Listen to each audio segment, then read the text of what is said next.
Hey, Dave. Yes, sir. Now tell me, this horse right here suffers from a condition called Equine Metabolic Syndrome. Okay, and you've prepared his foot. Yep. And it looks like he's got a rounded toe on it right now. Why did you do that?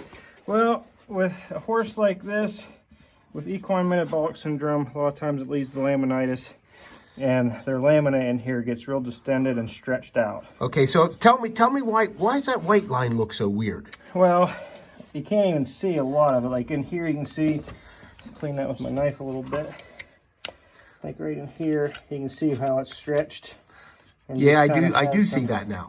Has some lines in it. And you took all the toe off of him, right? Yeah, I brought that back to get the leverage off and move his breakover back so he's not putting extra leverage on that lamina and his coffin bone. Okay, so what are you going to do now?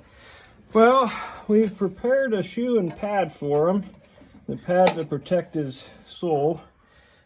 These types of horses usually get pretty sole sensitive. This is just some medicated hoof packing that we stick in under the pad to kind of help keep them from getting too thrushy. Pack that in there good. And a little bit of oakum for padding. Helps seal up, keep dirt and debris out.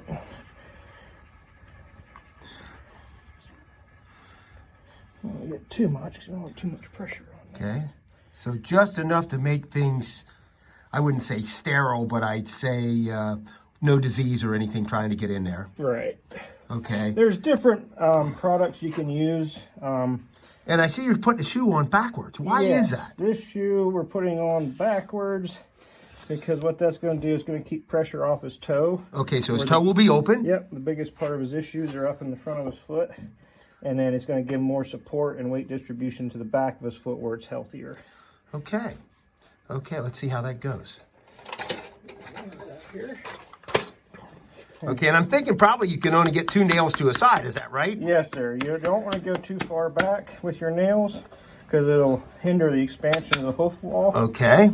A lot of times I'll actually punch a nail further up here, but this horse has a pretty long, narrow foot, so we can get away with not doing that.